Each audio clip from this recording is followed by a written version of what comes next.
네, 오늘은 2021년의 마지막 날이죠. 12월 31일입니다. 오늘 읽어볼 책은 이청준 전집 두 번째 매잡이라는 소설집에 수록된 나무 위에서 잠자기라는 단편소설입니다. 문학과 지성사에서 나온 책이고요. 이청준 작가를 잠깐 소개해 보겠습니다. 이청준 작가는 1939년 전남 장흥에서 태어나서 서울대 동문과를 졸업했습니다. 1965년 사상계에 단편 퇴원이 당선되어서 문단에 나온 이후로 40여 년간 수많은 작품들을 남겼습니다.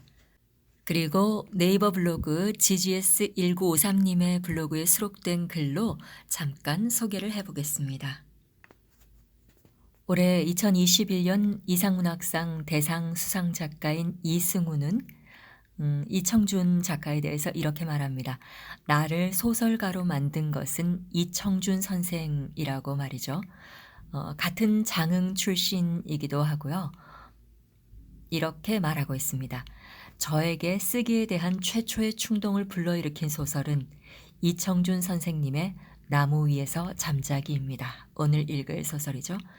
이 소설은 어떤 이야기의 재미나 감동, 어떤 사상의 심오함이 아니라 그것들을 전달하기 위해서 동원하고 배치하고 설계하는 작가의 수고에 대해서 깊은 생각을 하게 했습니다.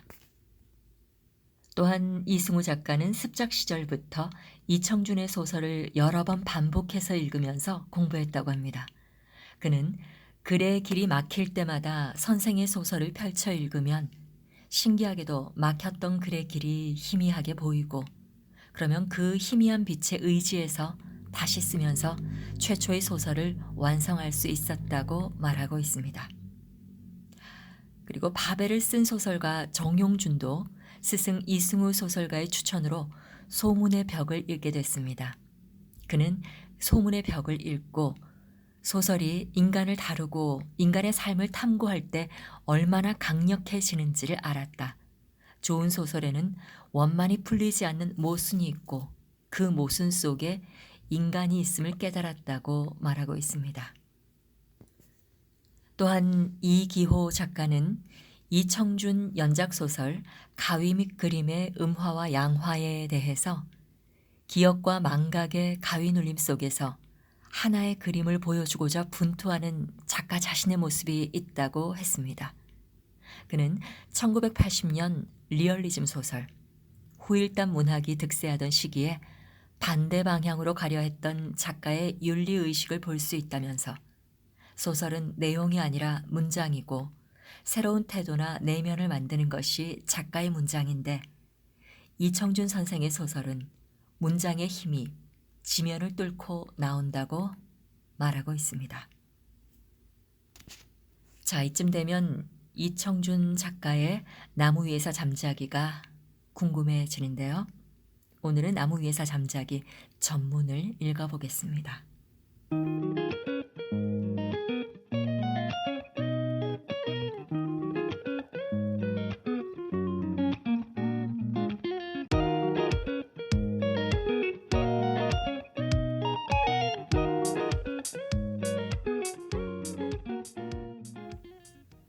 아내가 누운 쇠상자의 밑바닥은 검고 둥근 하늘처럼 아래로 쳐져 내려와 내 시야의 상단부를 덮고 있다. 아내가 몸을 뒤척일 때마다 그 하늘은 더욱 아래로 내려와 내 십자가까지 덮쳐 누르려고 한다.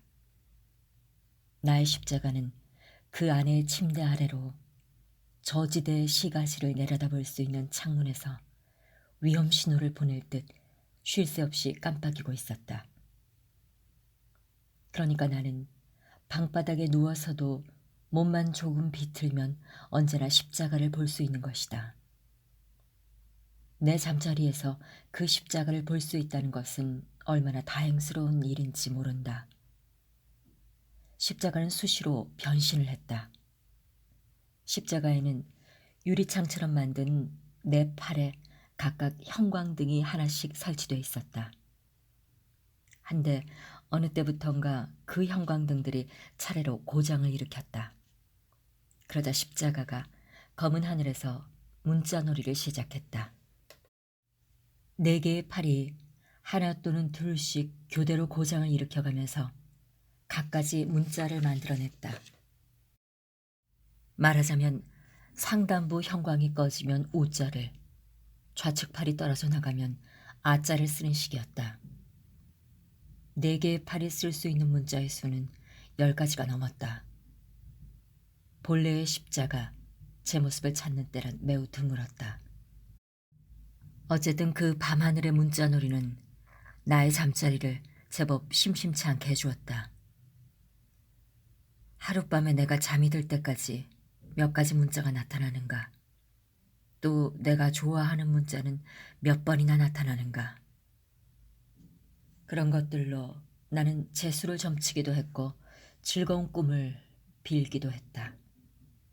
특히 내가 늘 점을 치게 되는 글자는 고장이 하나도 없이 10십자가 나타났을 때와 종광이 다 사라지고 횡광만 남는 일자 때였다. 이 2 글자는 아내와 나의 새를 각각 나타내는 것이었다. 10십자가 아내이고 한 일자는 나였다. 처음 나는 10십자 쪽을 내 것으로 정하려고 했으나 뭔가 자꾸 아내에게 미안하고 주제넘은 것 같은 느낌이 들어서 결국은 한 일자 쪽을 차지하게 됐다. 어쨌든 2 문자가 나타나는 빈도는 퍽 드문데도 엇비슷했고 그 빈도나 시간은 하루의 운수가 누구 쪽에 새를 더하는가를 보여주는 것이었다. 물론 침대 위에서만 자는 아내는 십자가를 볼 수도 없고 나의 그런 점괘를 짐작조차 하지 못하는 터이지만 그런데 며칠 전부터는 영 그런 점을 칠 수가 없게 돼버렸다. 어느 한쪽이 전처럼 점잖게 고장이 나주는 것이 아니라 이번에는 종광 2개가 반고장이 나서 계속 깜빡거리고 있었기 때문이다. 그 모양은 어떤 일정한 문자형이 아니라 어린애가 발을 쪽쪽 내뻗으며 울고 있는 것처럼 신경질이 나는 것이었다. 거기다 검은 하늘은 잊을만 하면 아래로 쳐져 내려오고 그러면 아이는 정말 하늘로 깔려 들어가기라도 할 듯 더욱 바락바락 울어대곤 하였다. 하지만 나로 말하면 오늘 밤만은 그 검은 하늘의 무게를 얼마가 무시해도 좋은 처지다. 아내의 침대의 무게는 곧 아내에 대한 내 오랜 부채의 무게였다. 나의 과거에 대한 아내의 의구심, 아니 나를 과거 같은 것은 없는 이상한 사내로 치부해버린 듯한 아내의 의심을 풀어주고 또 나로서도 오랜만에 내 사라진 옛날과 대면할 만반의 준비를 끝내놓은 때문이다. 모 씨 및 이삿짐을 찾습니다. 본인은 1955년 서울 마포구 도화동 모번지에서 모도에서 상경한 모 씨와 합숙 중 불시 군에 입대한 사람임.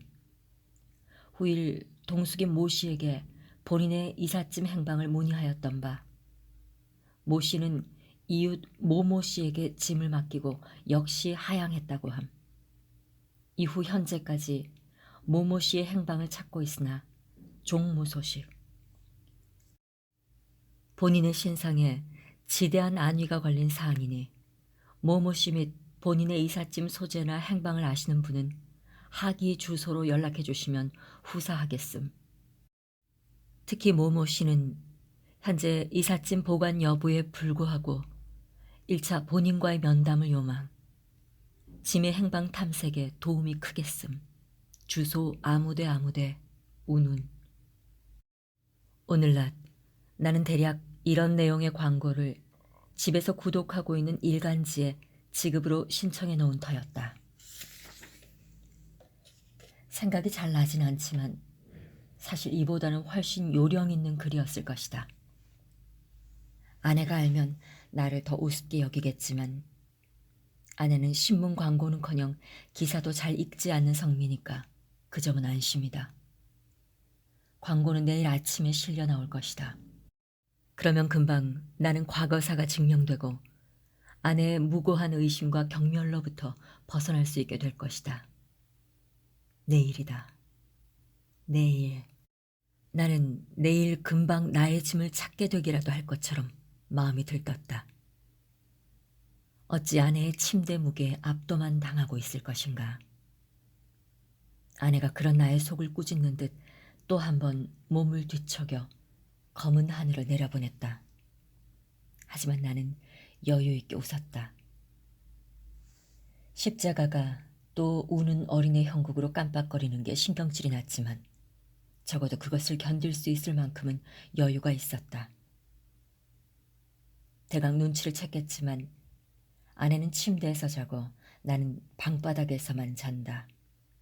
침대가 좁아서 그런 것은 아니다. 삐걱거리는 철제이긴 하지만 침대는 원래 2인용이었다. 우리가 잠자리를 따로 하게 되는 것은 내가 절대로 침대잠을 잘 수 없고 아내 역시 절대 바닥잠을 잘 수가 없기 때문이다.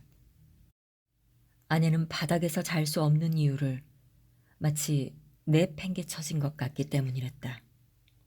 그녀의 습관이 원래 그렇게 되어 있다며 은근히 자신의 옛날 생활 배경을 시위했다. 그러니까 아내는 방바닥에서만 자는 나를 내팽개쳐진 것으로 생각하는 것임에 틀림없으리라. 일주일에 한두 번 아내의 침대로 올라갔다 내려올 땐 아닌 게 아니라 자신도 그 팽개쳐지는 듯한 느낌이 실감이 되곤 했으니까. 그때의 굴욕감이란 이루 형언할 수가 없었다. 그런 날이면 나는 방바닥에 내팽개쳐져서 하늘의 문자놀이에 한참씩 정신을 쏟고 나서야 겨우 잠이 들 수 있게 되곤 했다. 하더라도 나는 침대보다는 그 굴욕감을 견디는 편이 낫다. 도대체 침대에서는 잠을 이룰 수가 없는 것이다. 내가 특히 굴욕감이라고 말한 것은 그러는 나를 아내가 숫제 상놈치부를 하고 들기 때문이다. 처음엔 아내도 나를 달래어 안심시키려고 노력했다. 이상하네요, 당신은. 아니, 설마 침대에서 떨어져 죽을 일이야 있으려고요. 내가 침대에서 잘 수 없음을 그런 위험 때문으로 아는 것 같았다. 연습하면 돼요, 연습하면.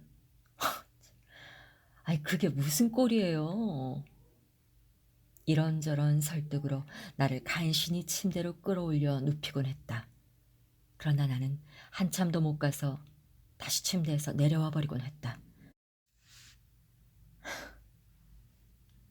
당신 할 수 없는 사람이군요. 드디어 아내는 그렇게 선언했다. 그리고는 내가 그 말을 알아듣지 못할까 염려스러운 듯 찬찬히 나를 들여다보았다. 뼈가 굳은 상것이라고 말하고 싶은 거지. 난 아내의 눈에서 그것을 읽을 수 있었다.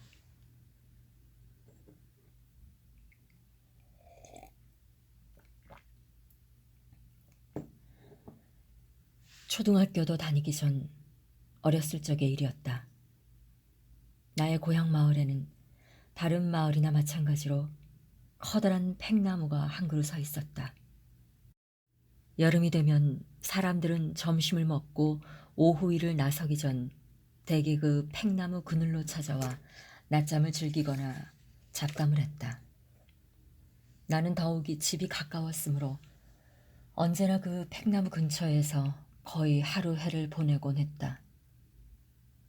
점심때 사람들이 그늘로 모여들면 나도 늘상 거기에 끼어 앉아 있었다. 한데 그때 늘 나는 한 가지 마음속에 몹시 궁금한 일이 있었다. 팽나무는 한 5미터 높이에서 가지들이 수평으로 갈라져 나갔는데 그 가지 하나가 유난히 넓게 벌어져 사람 하나가 몸을 눕힐 만한 자리가 되었다. 그래 그곳에는 항상 누군가가 편하게 올라 누워 잠을 자고 있었다. 궁금한 일이란 바로 그것이었다. 어떻게 거기서 떨어지지 않고 잠을 잘 수 있을까? 쳐다보는 쪽이 오히려 조마조마한데 그 사람은 어찌 그리 태평스럽게 잠이 들 수 있을까? 잠꼬대를 하거나 잠이 깰 때 몸을 조금만 잘못 움직였다가는 영락없이 아래로 굴러떨어질 판이었다. 쳐다보기만 해도 오금이 저려왔다. 그러나 그것은 아무 부질없는 걱정이었다. 거기서 잠을 자다 굴러떨어진 사람은 아무도 없었다. 그리고 언제나 점심때만 되면 거기서 누군가가 변함없이 편하게 잠을 잤다. 내가 좀 더 자랐을 때 어느 날 사람들이 모두 일터로 나가버린 다음 나는 끝내 호기심에 못 이겨 혼자 그 팽나무로 기어 올라갔다. 나는 조심조심 그 넓은 가지의 잠자리로 다가갔다. 그곳은 정말 꼭 한 사람의 몸을 눕힐 만한 장소였다. 나는 거기다 슬그머니 내 몸을 뉘어보았다. 그리고는 기다렸다. 그러나 어림없는 일이었다. 조마조마하고 불안해서 그대로는 여간해서 잠이 올 것 같지가 않았다. 정신만 더 말짱해왔다. 오히려 잠이 들어버릴까봐 겁만 났다. 잠이 들고 나면 영락없이 거기서 굴러떨어지고 말 것만 같았다. 나는 할 수 없이 몸을 일으켜 다시 나무로 내려오고 말았다. 땅에 내려서서야 나는 후 한숨을 내쉬었다. 그러나 나는 그 뒤로도 사람들이 일터로 나간 다음 몇 번이나 다시 그 나무로 기어 올라갔다. 그러곤 한참씩 조마조마한 시간을 견디다가 다시 나무를 내려오곤 하였다. 절대로 잠이 들 수는 없었다. 다만 나는 거기서 될수록 더 오랜 시간을 견뎌보려고 했다. 거기서 가장 오래 견딘 기록은 아마도 2시간도 넘었으리라. 하지만 그뿐이었다. 그래도 끝내 잠을 자보진 못한 채 대처 중학생이 되어 마을을 떠나게 되었다. 한데 도회지로 온 그 첫날 밤 나는 외사촌 형과 나란히 한 침대에서 자면서 그 팽나무에서 떨어지는 꿈을 꿨다. 그것은 그저 꿈만이 아니었다. 나는 실제로 외종형의 침대에서 방바닥으로 굴러 떨어진 것이었다. 야, 촌놈은 할 수 없구나. 외종형은 그러면서 내게 다음부턴 아예 방바닥에서 자라고 말했다. 당신 할 수 없는 사람이군요. 그 외종형 비슷한 말을 한 일이 있은 후로 아내는 잠시 내가 그녀에게 소용될 때를 제외하고는 다시 나를 침대로 끌어올리려고 하지 않았다. 그런 말을 절대 입 밖에도 내지 않는 것이 이제 나를 아주 상놈으로 치부해버린 눈치였다. 그러나 나는 할 수 없었다. 실상 그 외종형의 내게 대한 선언은 아내의 표정에서 처음 생겨난 것은 아니었다. 외종형의 말을 듣고서부터 나는 도대체가 침대라는 것이 싫었다. 침대가 아니라도 높은 데서는 어디서도 잠을 잘 수가 없게 돼버렸다. 그런 데는 그저 눕기만 하면 좀이 쑤시고 눈알이 더 말똥말똥해졌다. 그게 어떤 땐 창피하기도 하고 병신스러운 생각이 들 때도 있었다. 하지만 이상하게도 나는 그 마을의 팽나무 위에서 잠을 잘 수 없는 한 침대에서도 그럴 수가 없을 것 같았다. 그래 언젠가 다시 그 고향 마을을 찾아가게 됐을 때 나는 슬그머니 또 나무로 기어 올라간 일이 있었다. 그리고 거기 몸을 닌 채 가만히 눈을 감고 기다려보았다. 그러나 나는 아직 사정이 조금도 달라지지 않고 있음을 깨달아야 했다. 나는 그만 풀이 죽어서 다시 나무로 내려오지 않을 수가 없었다. 그리고 나선 그 일을 영영 포기하고 말았다. 따라서 나는 평생 동안 침대에서 잠을 자는 것도 포기해야 했다. 하지만 나의 그런 이야기를 아내는 고지 듣지 않았다. 고지 들을 턱이 없었다. 여전히 그 외사촌 형처럼 상놈이라고 말하고 싶은 눈으로 곧장 나를 바라보곤 했다.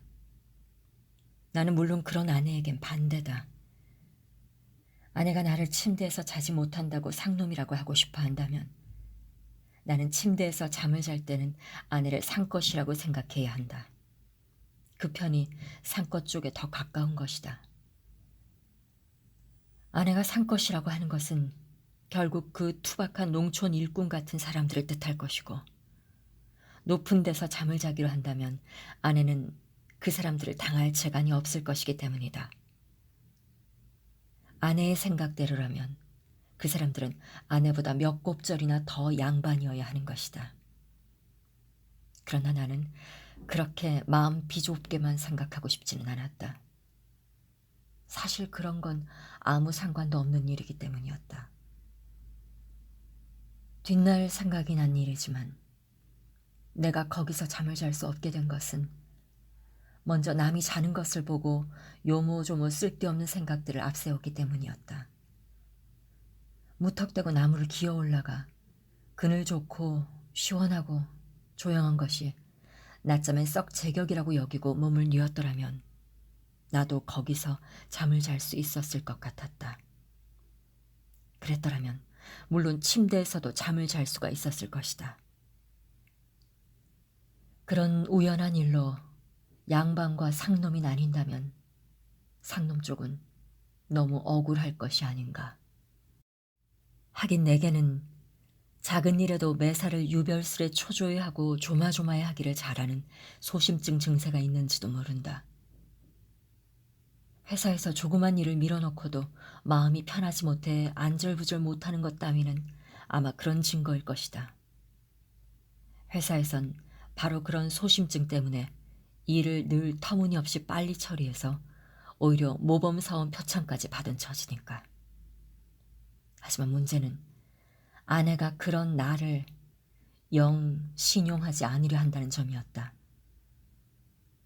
아내는 그런 나를 차츰 무서워하기 시작했던 것이다. 아니, 그보다 먼저 아내는 그녀를 만나기 이전의 나에 대한 이상한 두려움을 갖기 시작했다. 그래서 내겐 차라리 너저랑 과거 같은 건 없는 것으로 치부해버리려 애를 썼다. 그리고 그러다 나중엔 더욱 어이없는 망상을 지녀버리게 됐다. 아내는 때로 내가 세상에 태어난 것이 그녀와 내가 만난 바로 그때처럼 생각된다고 했다. 그리고 그때 이미 나는 당연히 지금과 같은 장성한 사람이었다. 하다 보니 아내는 그런 내가 더러 아랫 몸뚱이가 없는 유령처럼 보여서 음산한 생각이 들곤 한다는 거였다. 나는 물론 그런 아내를 성의껏 안심시키고 위로해 주었다. 그것은 아내가 내 지난날을 우리 잠자리 침대 때문에 지나치게 남루한 것으로 상상하고 차라리 그것을 외면하려 들기 때문에 그러는 것이라고 나의 팽나무 시절 이야기를 이해시키려고 애썼다. 그러나 아내는 고지 듣지 않았다. 나는 아무래도 아내에게 유령일 수밖에 없었다. 그래저래 나는 그녀와 만나기 전에 나와 내 과거사를 증명하지 않으면 안 되었다. 그러나 그 방법이 막연했다. 너무나 당연한 이야기지만 나에게도 그 과거라는 것이 있었다.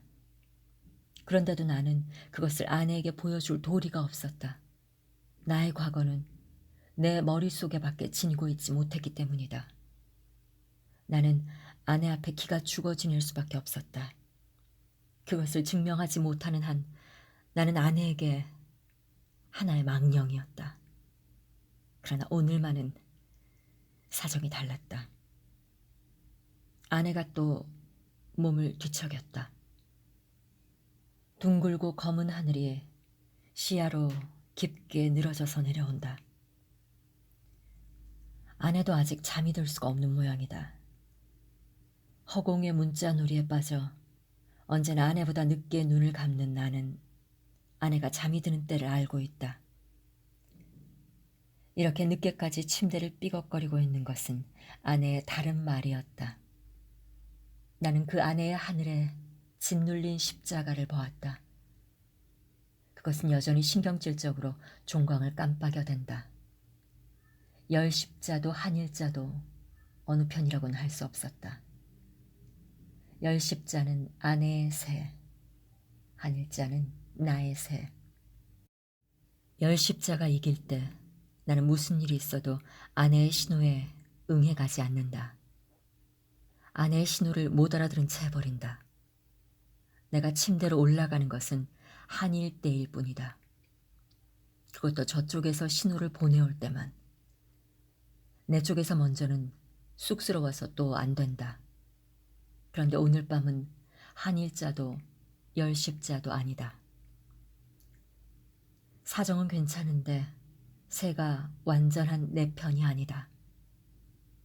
어린애가 발을 차면서 울어대는 꼴이라니. 열십 한일, 열십 한일. 나는 모른 체하고 숨소리를 고르게 내뿜기 시작한다.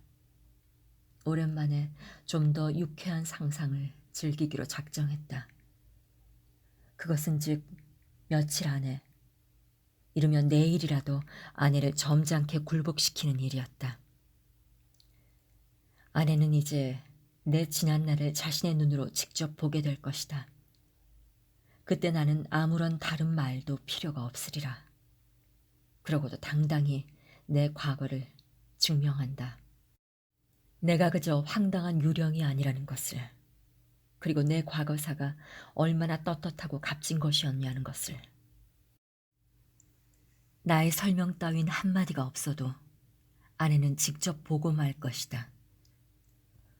무엇보다도 그런 증명 방법이 생각나준 것이 얼마나 다행스럽고 고마운 일인지 모른다. 그걸 생각해낸 것은 이미 오래전의 일이었다. 그것도 지금처럼 침대 아래 누워 문자놀이를 즐기다가서였다. 그때는 십자가의 형광이 아무렇게나 고장이 난 꼴이어서 순식간에 여러 가지 문자를 써내고 있었다. 그것을 따라 읽고 있던 나는 어느 순간 번쩍 정신이 들었다. 이자와 우자와 다시 이자와 니은자로 계속되어 나가는 문자를 이우인하고 발음하던 나는 마치 그 십자가의 요술 문자들로부터 무슨 계시라도 받은 듯 깜짝 놀랐다. 그것은 전혀 우연이었을지도 모른다. 그러나 거기에는 내가 그렇게도 오래 찾아 헤매던 내 지난날에 대한 희망의 이름이 씌어 있었다. 그 과거를 소유하고 있을 사람의 이름이 이우인이었다.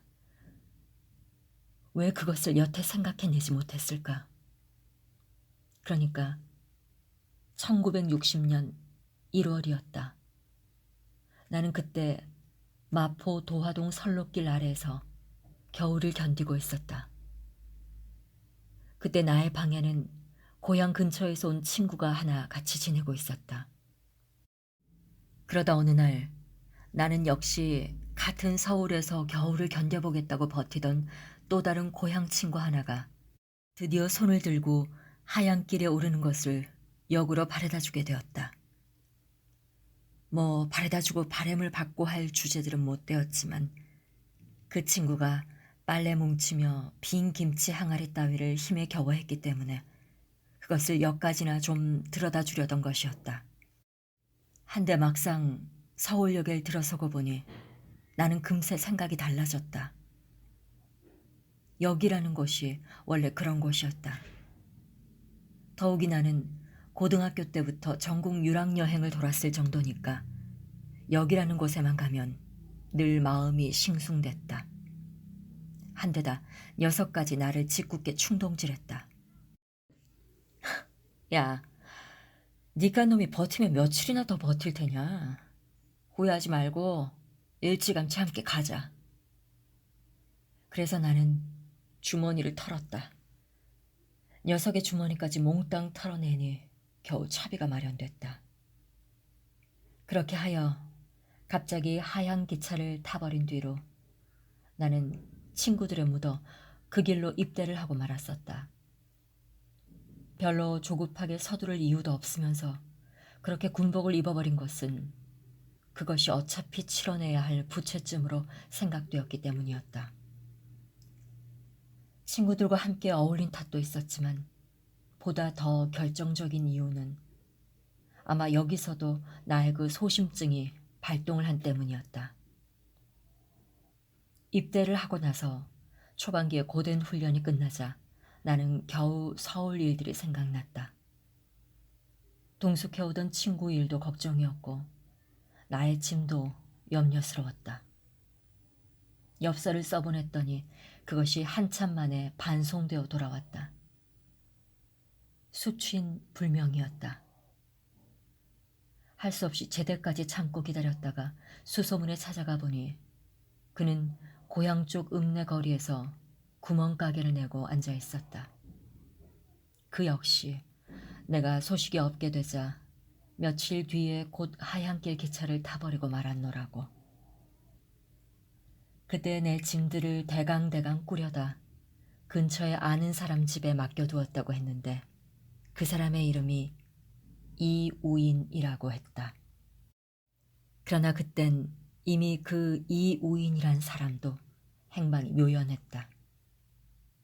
결국 나는 그 짐들을 포기하는 수밖에 없었다. 그리고는 그럭저럭 잊어버렸다. 그것을 다시 찾아볼 생각은커녕 그런 일이 있었다는 사실조차 망각해버리고 지냈다. 아직 누구에겐가 내 지난날의 흔적이 남아있으리라곤 그간 꿈조차 꾸어보지 못한 것이다. 아내에게 그렇듯 늘 추궁을 당하는 처지에 있으면서도 그래 나는 내 지난날이 영영 눈으로는 증명될 수가 없는 것으로 여겨온 것이었다. 그런데 그게 뜻밖의 그 십자가의 요술문자로 생각이 떠오른 것이다. 그러나 그것으로 문제가 해결된 것은 물론 아니었다. 애초에도 그것은 그 이우인이라는 인물의 행방이 묘연해서 포기된 일이었다. 다만 희망은 나에게도 어쩌면 눈앞에 증명할 수 있는 분명한 흔적이 어딘가에 남아있을지도 모른다는 것뿐. 나는 그것을 찾기 위해서 이 몇 달 동안 백방으로 노력을 기울였다. 이우인의 소재를 찾기 위해서 그 동숙 동료들에게 또 그가 기억하고 있는 이우인의 고향이나 그저 그가 있음직한 모든 곳에 편지를 냈다. 그가 살았다는 마포의 옛날 집을 찾아가 알아보기도 했다. 그러나 모두가 허사였다. 이우인은 종래 소식을 알아낼 수가 없었다. 그러나 그럴수록 잃어버린 나의 짐에 대한 열망은 컸다. 그것만 찾아내면 나의 모든 것이 해명된다. 혹은 어쩌면 침대 위에서의 조바심도 쉽게 풀리게 될는지 모른다. 그런 터무니없는 기대까지 은근히 부풀어 올랐다. 물론 나의 옛날 짐은 내 열망에 비례해 갈수록 귀중한 것으로 변해갔다. 그것은 정말 얼마나 떳떳하고 진지했던 나의 대학 서울 시절을 그리고 이전의 모든 세월을 증명해 줄 것인가. 그러나 그것을 찾을 방법은 깜깜했다. 더욱이 나를 두려워하는 아내의 증세는 점점 더 심해져 갔다. 그리고 그에 쫓기듯 나는 드디어 그 신문 광고로 이 우인을 기어코 찾아내기로 결심하기에 이르렀다. 하고 보니 그건 얼마나 간단하고 현명한 착상이었는가. 왜 여태 그것을 생각했는지 못했는지 모른다. 하기야 진리란 언제나 가까운 데 있는 것이라고 걸핏하면 나를 꾸짖어대는 아내의 말이 이런 경우는 옳은 듯했다. 잠이 좀처럼 오지 않는다. 마치 초등학교 때 운동회나 소풍 전날 밤잠을 못 자던 때와 같았다. 나는 다시 몸을 비틀어 창밖을 내다봤다. 십자가는 여전히 종광을 깜빡이고 있다. 횡광은 의젓하다. 횡광, 횡광, 나, 횡광. 아내는 겨우 잠이 들고만 모양이다. 침대의 밑바닥 하늘이 잠잠하다. 나는 가만히 자리에서 일어났다. 그리고 몸을 굽혀 아내의 얼굴을 들여다보았다. 그러다가 슬그머니 아내의 턱과 목 사이로 손을 비벼 넣었다. 그래도 아내는 모르고 자고만 있다. 손끝이 따스하다. 나는 잠시 그 아내의 체온을 손끝에 즐기다가 침대로 올라갔다.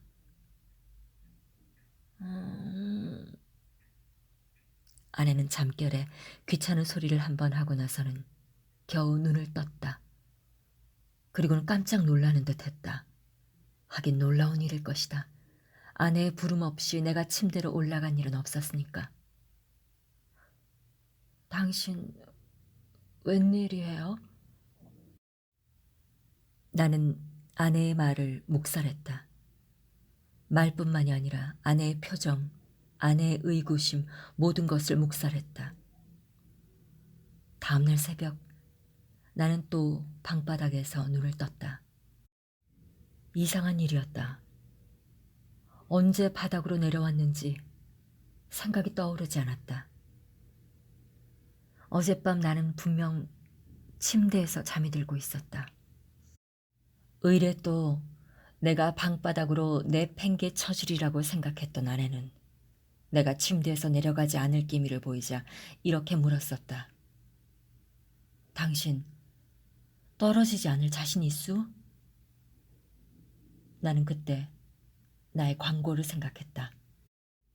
무엇 때문에 내가 또 그 고향 마을의 팽나무를 생각할 필요가 있었을 것인가. 어쨌든 나는 어젯밤 침대에서 잠이 들었다. 그런데 어떻게 다시 방바닥으로 내려와 버린 것일까?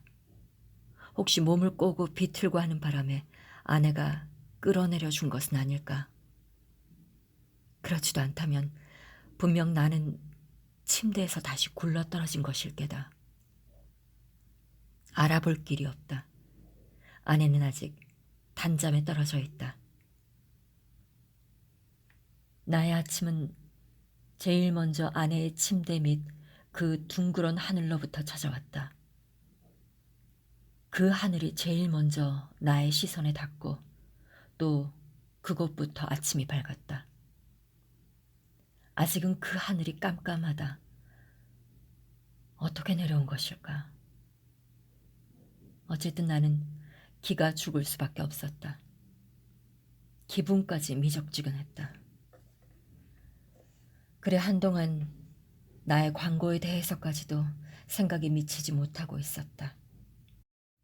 나는 아침에 일어나는 길로 아래층으로 내려가서 신문을 가져다 읽는 것이 맨 첫 번의 일과였다.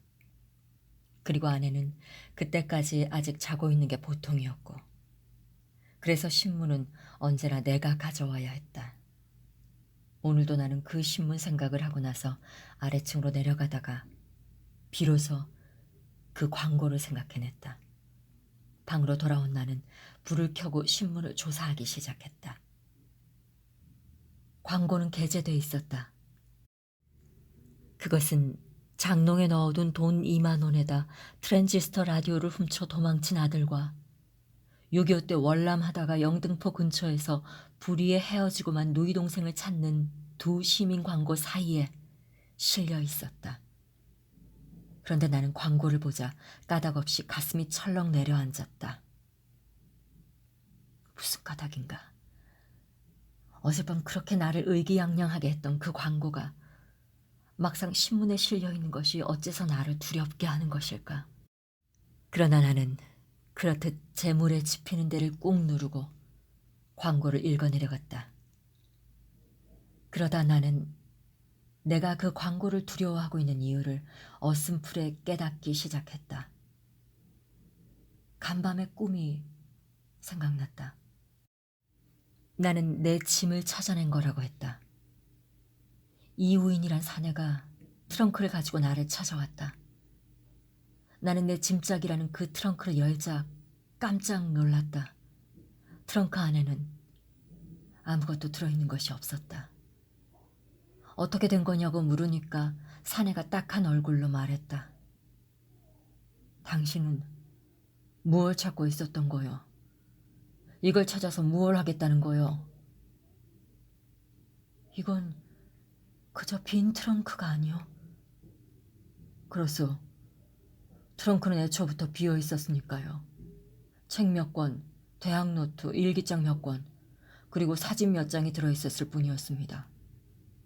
하지만 그걸 내가 뭐하러 10년 가까이나 간수하고 있었겠소. 사나이는 힐책하듯 나를 바라보았다. 아직 남은 것이라곤 낡았지만 이 트렁크 하나요. 이거라도 전해주는 걸 고맙게 아시오. 당신의 글이 하도 간곡해서요. 그러나 나는 머리를 저었다. 그것뿐이라고? 아니지. 또 뭔가 다른 것이 있었을 게다. 분명 그것뿐만은 아니었어.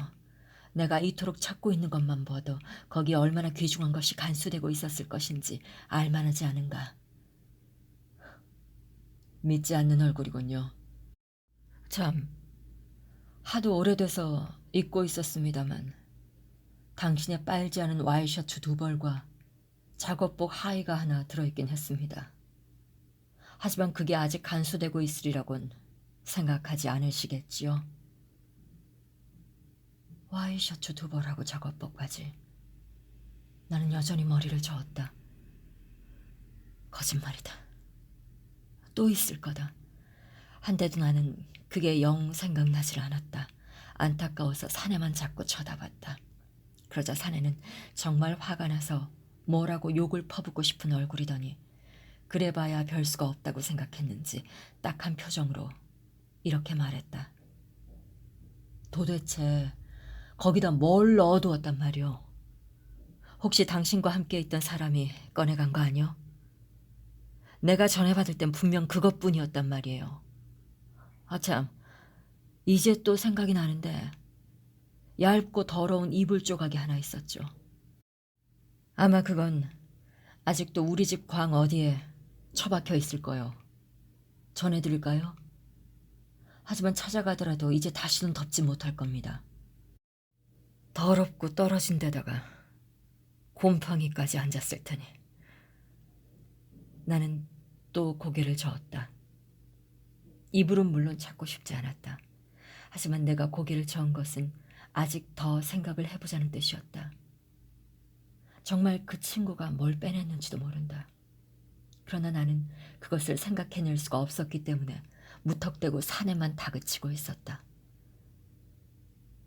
사내가 어떻게 돌아갔는지는 기억나지 않는다. 거기까지 꿈을 꾸다가 잠을 깼는지 또는 사내가 돌아가고 나서 꿈을 좀 더 계속하면서 잠을 잤는지도 모르겠다.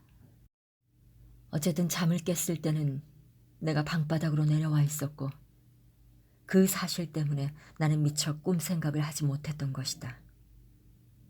한데 광고를 보자 그 꿈이 생각났고 바로 그것이 곧 내가 광고를 두려워하고 있는 이유였다. 나는 신문을 던져버리고 다시 불을 껐다. 방 안은 아직도 한참 어둡다. 일단 지필인 데를 알고 나자 나는 그것을 짚어내지 않고는 배겨낼 수가 없었다. 무엇이 또 있었더라. 몇 권의 책과 몇 권의 일기장, 그리고 몇 장의 사진, 그리고 참 2벌의 와이셔츠와 작업복, 바지 1벌. 그것뿐이었던가? 정말 그것뿐이었던가? 그것이 그렇게 소중하게 여겨졌던가? 그것들이 내 지난 날을 아내에게 증명해주고 그래서 어쩌면 아내와 함께 침대에서 떳떳하게 잘 수 있도록 해주리라고 믿었던 것인가? 하긴 한 가지가 더 있다고는 했다. 해지고 더럽혀지고 곰팡이가 난 이불 조각. 하나 그것이라면 오히려 나를 더 난처하게 할 뿐이었다. 그것들은 이미 없어졌거나 있으나 마나 하거나 또는 아예 없는 것보다 더 못한 것들이었다. 나는 꿈속에서 사내에게 했던 것처럼 고개를 젓고 있었다. 그럼 그 사내가 그중 가장 귀중하게 여겨서 전해주러 왔다던 그 트렁크는 어떤가? 나는 또 혼자서 머리를 가로저었다. 그러나 다른 것이 아무것도 생각나지 않는 것은 꿈속에서와 사정이 똑같았다. 그렇다면 이삿짐은 정말로 그뿐이었던가? 이상한 일이다. 하지만 생각이 나지 않는 이상 달리 또 어찌할 수도 없었다. 나는 아까보다 더 기가 죽었다. 아내가 잠이 깨는지 끙소리를 하며 몸을 한번 뒤쳤다. 나는 절망적으로 아내의 침대 밑바닥을 쳐다보았다. 검고 둥그런 하늘이 깊게 드리워 있었다. 그 하늘 밑에 십자가가 위태롭게 짓눌려 있었다. 허옇게 바래오는 진짜 하늘에다 십자가는 아직도 열 십자 한일자를 발버둥 치듯 쉴 새 없이 그려대고 있었다. 아내의 몸짓은 그 한 번뿐으로 아직 잠이 모자란 듯 잠잠해져 버린다. 나는 까닭없이 심사가 조마조마했다. 아내가 다시 조용해진 것은 무엇보다 다행이지만 시간이 흐를수록 나의 불안감은 더욱 초조하게 짙어져 갔다. 나는 애원하듯 다시 십자가를 건너다 보았다. 그러나 오늘 아침 따라 그 십자가는 거의 의미가 없어 보인다. 나를 놀려대기나 하듯 십자가는 그저 아무렇게나 열 십자와 한 일자를 번갈아 그려대고 있을 뿐이었다. 그러나 나는 무척 또 오랫동안 그 십자가의 효험을 신봉해온 사람처럼 그것을 경건한 눈길로 바라보고 있었다. 그러다 문득 혼자 소리로 중얼거리고 있었다. 아내여, 부디 잠을 깨지 마시라. 하루 종일, 아니, 될 수 있으면 영원히 잠을 깨지 마시라. 그래서 다시는 영영 침대에서 내려오는 일이 없도록 하시라.